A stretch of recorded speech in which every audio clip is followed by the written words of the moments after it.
रोज एक नई कहानी देखने के लिए चैनल को सब्सक्राइब करें और बेल आइकन दबाना ना भूलें। केशव बेहद ही गरीब था। वो पूरे दिन में जो भी काम करता और कमाता उससे वो अपना घर चलाता और एक वक्त की रोटी जुटा पाता था। केशव अपनी पत्नी और एक 8 साल की बेटी के साथ रहता था। एक रोज केशव अपनी पत्नी पूनम से कहता है, कुछ दिनों में राखी भी आ रही है।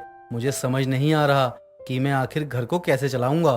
खर्चे की तो आप छोड़िए, वो तो भोलेनाथ जी कहीं ना कहीं से करवा ही देंगे, लेकिन इस बार हम सीमा को कैसे मनाएंगे? भला उसे क्या मनाना, वो किसी चीज की जिद कहाँ कर रही है। अरे आपको याद नहीं, पिछले साल वो कितना रोई थी राखी बांधने के लिए और रो रो कर कह रही थी कि मुझे भी एक भाई ला दो राखी बांधने के लिए। बताओ बताओ, और तुम ये बात मुझे अब बता रही हो? अरे पहले बता दिया होता तो इसका कोई ना कोई तो उपाय जरूर निकाल लेता मैं। जी आप भी ना। माँ आपको पता है बाहर ना राखी बेचने वाला आया है। हाँ तो हम राखी लेकर ही क्या करेंगे? तुम्हारे मामा आते ही नहीं और तेरा कोई भाई नहीं, फिर किसे बांधेगी तू राखी? माँ आपने तो कहा था कि अगले साल मेरा भाई आएगा मुझसे राखी बंधवाने। हाँ बेटा, अगले साल तुम अपने भाई को राखी बांध पाओगी। माँ मुझे कुछ भी नहीं सुनना, मुझे इसी साल अपने भाई को राखी बांधनी है। इतना बोलकर सीमा बाहर भाग जाती है और पूनम अपने पति केशव से कहती है, वो तो बच्ची है, लेकिन आप तो समझदार है ना, क्या जरूरत थी ये बोलने की कि अगले साल उसका भाई आ जाएगा? अरे मैंने तो इसलिए कहा ताकि वो इस बात को भूल जाएं, लेकिन वो तो जिद लगाकर बैठ गई है। हे भोलेनाथ, आपने ये कौन सी नई मुसीबत में डाल दिया। मैंने आज तक सीमा को कभी इतना रोते नहीं देखा, अब आप ही कुछ कीजिएगा। अब सीमा बाहर आकर अपने दरवाजे पर बैठी हुई रो रही होती है। तभी वहाँ विमला सीमा को रोता हुआ देखकर कहती है, क्या बात है केशव की बेटी, आज तुम यहाँ बैठे रो क्यों रही है? किसी ने खेलने नहीं दिया क्या तुझे? नहीं आंटी, आपको पता है मेरी माँ बहुत गंदी है। मैंने माँ को कहा था कि आप मेरे लिए एक भाई लेकर आएंगी ना राखी बंधवाने के लिए, तो वो अब तक मेरे लिए भाई लेकर नहीं आई। अच्छा, तो ये भाई के लिए यहाँ बैठी रो रही है। चलो पूनम के मजे लेती हूँ, उसके नसीब में तो बेटा है ही नहीं लगता है। अब इतना सुनने के बाद ही विमला पूनम के घर आती है। क्या हाल चाल है पूनम, सब ठीक तो है ना? हाँ विमला काकी, सब अच्छा है, भोलेनाथ की कृपा बनी है। चलो अच्छा ही रहे सब। वैसे मैं तो ये कहने आई थी, मेरी बेटी को लड़का हुआ है। अच्छा, क्या बात है विमला काकी, आप तो नानी बन गई। हाँ वो तो है। वैसे कुछ भी कहे, लेकिन तेरी गोद एक बेटी होने के बाद भी सुनी ही है। तुझे एक बेटा हो जाता तो। सब भोलेनाथ के हाथ में है। वैसे बेटी हो या बेटा, मुझे दोनों से ही बड़ा प्यार है। तभी आ रही थी तो तेरी बेटी रो रही थी कि माँ ने मुझे भाई लाकर नहीं दिया। अरे विमला काकी, सीमा तो बच्ची है, उसकी जिद तो वक्त के साथ बदलती रहती है।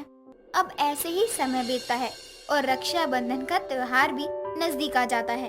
तभी एक रोज केशव शाम को देर से घर लौटता है। आज तो आप बड़ी जल्दी ही आ गए घर। कल राखी है तो मालिक ने जल्दी छुट्टी दे दी, और ये पैसे तुम रखो, सीमा के लिए राखी ले आना। पापा, क्या कल मैं भी अपने भाई को राखी बांधूंगी? हाँ क्यों नहीं बेटा, कल मेरी बेटी भी राखी बांधेगी अपने भाई को। ये कल मैं अपने भाई को राखी बांधूंगी, कल मेरा भी भाई आएगा। आपने सीमा को ये तो कह दिया कि कल वो राखी मनाएगी, लेकिन वो राखी बांधेगी किसे? अरे विमला काकी के पोते गोलू को राखी बांध देगी, बच्ची है, कल तक भूल जाएगी। पूनम जानती थी कि सीमा थोड़ी जिद्दी है, वो इतनी आसानी से किसी की भी बातों में नहीं आने वाली थी। अब अगले ही रोज यानी राखी वाले दिन सीमा सुबह सुबह ही नहा धोकर तैयार होकर बैठ जाती है। माँ, मेरी राखी और मिठाई निकाल दो, मुझे भी अपने भाई को राखी बांधनी है। और मेरा भाई कहाँ है, वो अब तक आया क्यों नहीं? पूनम, इसे जरा विमला काकी के पास लेकर जाओ और गोलू को राखी बंधवा दो। अब पूनम भी क्या कर सकती थी, वो सीमा को विमला के पोते गोलू को राखी बंधवाने के लिए ले जाती है, जिसे देखकर सीमा रोने तो लगती है कि वो उसे राखी नहीं बांधेगी, लेकिन विमला भी पूनम से कहती है, पूनम देख, तुझे अच्छा लगे या बुरा, लेकिन मैं अपने पोते को किसी दूसरे से राखी बंधवाने नहीं दे सकती हूँ। लेकिन विमला काकी, ये बहुत रो रही है, बस इस साल इसे गोलू को राखी बांधने दो, अगले साल भोलेनाथ ने चाहा तो इसका भी एक भाई होगा। गोलू चल तू अंदर जा बैठ। और पूनम, तू अपनी ये रोती हुई बेटी को लेकर निकल जा यहाँ से। इतना कहने के बाद ही विमला अपने घर का दरवाजा बंद कर लेती है और सीमा को रोते हुए देख पूनम भी भावुक हो जाती है और अपनी बेटी सीमा का हाथ पकड़कर पास के ही शिव मंदिर पहुंच जाती है। हे भोलेनाथ, मुझसे अब और मेरी बच्ची का दुख नहीं देखा जाता। अब आप ही कुछ करो, वरना मैं आपकी भक्ति त्याग दूंगी। मैंने अपने हर दुख को भुलाकर हमेशा आपकी ही आस्था और भक्ति पर ध्यान दिया है, लेकिन जब इस भक्ति और आस्था से मेरा परिवार ही खुश नहीं है, तो आज से मैं आपकी आस्था और भक्ति का त्याग करती हूँ। अब जैसे ही पूनम इतना बोलती है और नीचे बैठी रो रही होती है, तभी साक्षात भोलेनाथ प्रकट होते हैं, जिसे देखकर सीमा अपनी माँ से कहती है, माँ देखो देखो, भोलेनाथ जी आए हैं। क्या मैं इन्हें ही राखी बांधूं? ये मैं क्या देख रही हूँ? साक्षात भोलेनाथ। हे प्रभु, अहो भाग्य हमारे जो आप पधारे। मुझे तो अपनी आंखों पर विश्वास ही नहीं हो रहा है। तभी तो हम यहाँ आए हैं। हमारी सच्ची भक्त हमें दिल से पुकारे और हम ना आए, ऐसा तो हो ही नहीं सकता। हम हमेशा आते हैं, कई बार हम दिखते नहीं हैं, लेकिन हम साथ में हमेशा होते हैं। और तुम तो मेरी परम भक्त हो, तुम्हारा यकीन कैसे तोड़ दूं? तो आप मुझसे राखी बंधवाने आए हैं भोलेनाथ? हाँ पुत्री, क्योंकि अब से मैं तुम्हारा भाई हूँ। चलो अब मुझे राखी बांध दो। पूनम जो कुछ भी देख रही होती है उसे अपनी आंखों पर विश्वास ही नहीं होता, लेकिन भोलेनाथ सीमा से राखी बंधवाकर पूनम और सीमा को आशीर्वाद देकर गायब हो जाते हैं। माँ, भोलेनाथ कहाँ चले गए? मुझे तो उन्हें राखी बांधकर बहुत मजा आया। मैं तो उन्हें अगले साल भी राखी बांधूंगी। माफ करना भोलेनाथ, मैं भावुक होकर ना जाने आपको क्या क्या बोल गई। आज तो मेरी भक्ति की शक्ति सच में दिख गई। अब पूनम और सीमा अपने घर पहुंच जाते हैं और केशव को पूनम सब कुछ बता देती है। जो तुम कह रही हो उस पर तो मुझे विश्वास ही नहीं हो रहा, लेकिन सीमा जैसे बता रही है, इसे झुटलाया भी कैसे जा सकता है? पापा, मैंने तो उनसे कहा है कि आपको अगले साल भी आना होगा। मैं इंतजार करूंगी। अब कुछ समय बाद विमला पूनम के घर आती है और वो पूनम से कहती है, अरे पूनम कहाँ है? देख तो तेरी बेटी मेरे पोते को क्या बोल कर आई है, जो वो मुंह फाड़ फाड़ कर रोए जा रहा है। अरे क्या हुआ विमला काकी? क्या बोल दिया सीमा ने गोलू को? वो तू अपनी बेटी से पूछ, ये तो मुझे भी नहीं मालूम। ऐसा क्या बोलकर आई है तेरी बेटी मेरी गोलू को? अरे माँ, मैंने तो गोलू को बस इतना ही कहा था कि मैंने तो भोलेनाथ को राखी बांधी है और वो तो मेरे सामने खड़े थे। देख तो जरा, इसे थोड़ा भी डर नहीं है। क्या क्या कह रही है? कोई इसे बताओ, भगवान कभी आते नहीं हैं किसी से राखी बंधवाने। हाँ जरूर आते हैं, बस इसके लिए सच्ची आस्था और पूरे मन से भक्ति करनी पड़ती है विमला काकी। राम राम, अब तू भी अपनी बेटी के हाँ में हाँ मिला रही है। देख अब ये और रोने लगेगा। अरे गोलू बेटा, ऐसे नहीं रोते। सीमा सच ही तो कह रही थी। चल गोलू, यहाँ से जल्दी चल। बेटी तो बेटी, माँ का भी दिमाग खराब हो गया है। इतना कहने के बाद ही विमला अपने पोते को पूनम के घर से ले जाती है और सीमा तो भोलेनाथ को राखी बांधकर खूब खुश होती है। सिमर की शादी बड़ी ही धूमधाम से हुई थी। उसके माँ बाप ने कोई कमी नहीं छोड़ी थी उसकी शादी में। अब शादी के बाद ससुराल में भी सिमर और उसके पति अक्षय का स्वागत अक्षय की माँ निर्मला बड़े ही धूमधाम से करती है और बड़े ही प्यार से अपनी बहू को अपने घर में लाकर कहती है, बहू तेरा अपने घर में स्वागत है। अब तू आ गई तो अब तू ही संभालेगी सब। जी जी माँ जी। अच्छा माँ जी, मेरे घर से जो सामान आया था वो कहाँ रखना है? बहू तू ही देख लियो कहाँ क्या लगाना है। अभी जाकर आराम कर ले, मैं सारा सामान हॉल में रखवा लेती हूँ। निर्मला सिमर के घर से आया सारा सामान हॉल में रखवाती है और सिमर और अक्षय अपने कमरे में आराम करने जाते हैं। अगले दिन सुबह सुबह उठकर सिमर बाहर आती है और कुछ कारीगरों की मदद से सारा सामान उसकी जगह पर रखवा देती है, सिवाय टीवी के, जिसके लिए वो बोलती है, भैया ये टीवी ना आप लोग मेरे साथ ले आओ और रसोई में लगा दो। कारीगर टीवी लेकर रसोई की तरफ चल देते हैं। इतने में वहाँ निर्मला आती है और ये सब देखकर वो कहती है, बहू रसोई में टीवी? अरे वहाँ टीवी का क्या काम? टीवी में से देख देख के खाना बनाएगी क्या? माँ जी, हॉल में एक टीवी पहले से है और कमरे में मैं पूरा दिन कहाँ ही रहूंगी। सुबह दोपहर और रात के खाने के लिए मुझे रसोई में ही रहना होगा, तो टीवी भी वही होगा ना जहाँ मैं उसे देख सकूं। इसलिए भैया ले आओ आप। सिमर अपने दहेज में आए टीवी को रसोई में लगवाती है। साथ ही वो उसमें केबल कनेक्शन भी लगे हाथ कारीगरों से लगवा देती है, जिसके बाद वो बाहर आकर अपनी सास से कहती है, माँ जी, सब सामान खत्म हो गया। अब मैं एक काम करती हूँ कि अपनी पहली रसोई की रस्म कर लेती हूँ। ठीक है बहू, जा। कोई नहीं, रसोई में टीवी लगवाकर अगर ये काम करती है तो मुझे क्या ही दिक्कत है। सिमर अपनी रसोई में जाती है और गैस चालू करने से पहले टीवी चालू करती है और उसमें अपना सीरियल लगाकर हलवा बनाने की तैयारी करती है।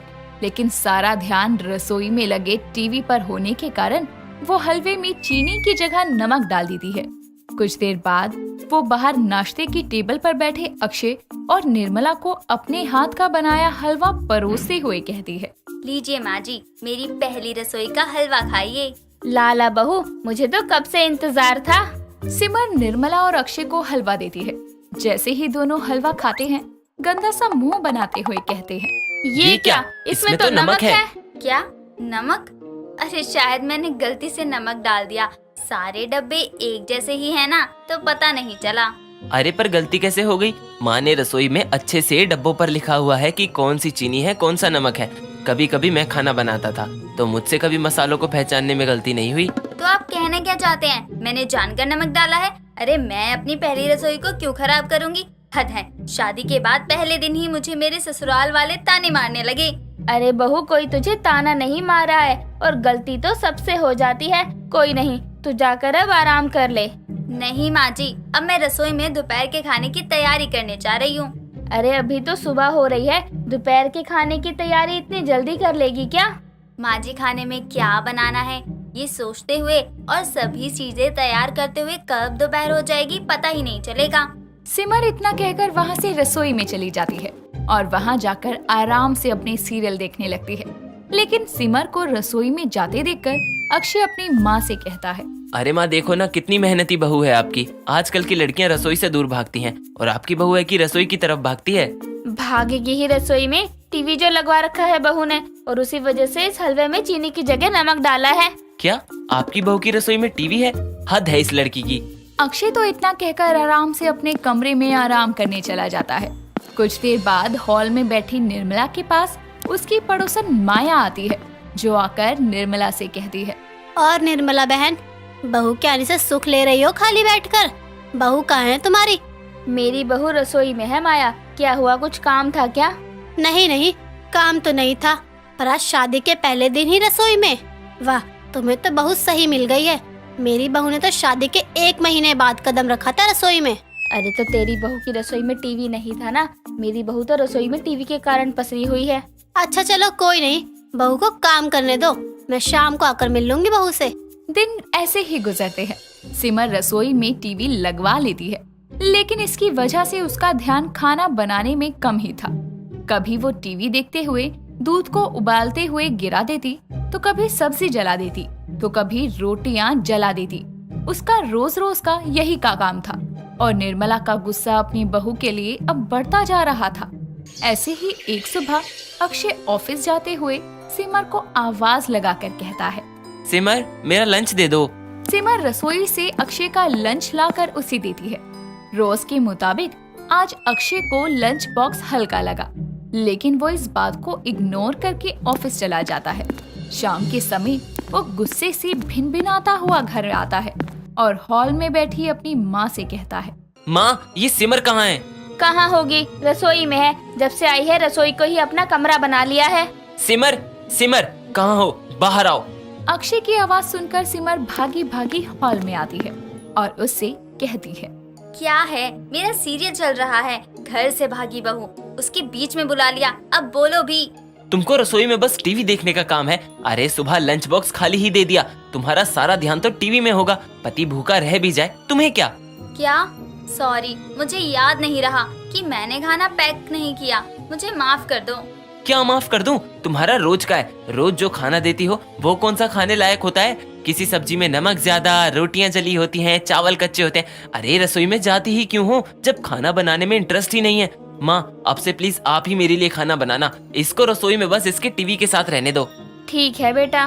निर्मला अगले दिन से सुबह जल्दी उठकर अपने बेटे के लिए और अपने लिए नाश्ता बनाती है और उसका लंच भी पैक करती है। सिमर बस साइड खड़े अपनी सास और टीवी को देख रही थी। दोपहर और रात के खाने के साथ भी यही होता है। सिमर अब सिर्फ रसोई में बैठकर टीवी देखा करती, बाकी सारा काम निर्मला करती। ये सब देखकर उसका ध्यान अब टीवी से ज्यादा अपनी सास पर रहता, जो उससे एक शब्द नहीं बोलती थी, और जबकि वो रसोई में भी थी। ऐसे ही एक शाम फिर से माया निर्मला के घर आकर उसे कहती है, निर्मला बहन, मैं अपनी खिड़की से देखती हूँ तुम्हारी बहू पूरे दिन रसोई में रहती है। बेचारी कितना काम करती है। हाँ माया बहन, वही तो काम करती है इस घर में। खैर तुम बैठो, मैं तुम्हारे लिए चाय लेकर आती हूँ। तुम क्यों जाओगी? तुम्हारी बहू रसोई में ही तो है, उसको बोल दो। नहीं, मैं ही लेकर आती हूँ। निर्मला अपनी बहू की बुराई तो नहीं करती दूसरों के आगे, लेकिन वो अब दिल से अपनी बहू से बहुत दुखी जरूर थी। और इसी कारण जैसे ही वो खुद चाय बनाने के लिए उठती है, लेकिन तभी सिमर रसोई से चाय लेकर हॉल में अपनी सास और माया के पास आती है और चाय देती हुई कहती है, माँ जी, आपको उठने की कोई जरूरत नहीं है, मैं ले आई हूँ चाय। क्यों किया कष्ट बहू? अब चाय में चीनी की जगह नमक डालकर नमक, दूध, पानी, पत्ती सब बर्बाद कर दिया। मैं आ रही थी ना, तो तू आराम से टीवी देख लेती रसोई में। क्या टीवी? हाँ आंटी, टीवी। मैंने अपने दहेज में आया टीवी अपनी रसोई में लगवा रखा है, इसलिए सबको लगता है मैं रसोई में रहकर काम करती हूँ, लेकिन मैं बस वहाँ टीवी ही देखती हूँ। इसलिए माँ जी और अक्षय जी मुझसे बात नहीं कर रहे, क्योंकि मैंने अपनी रसोई में टीवी के चलते आज तक उनको ढंग का खाना जो नहीं खिलाया। मैं तो सोचती थी कि मेरी ही बहू नालायक है, लेकिन निर्मला, तेरे तो हाल मुझसे भी खराब है। बहू, रहने दे ये चाय, मैं नहीं पी पाऊंगी नमक वाली चाय। ये नमक वाली चाय नहीं है, और मुझे माफ कर दो माँ जी, मेरी ही गलती है। रसोई में एक बहू खाना बनाती अच्छी लगती है, टीवी देखती नहीं।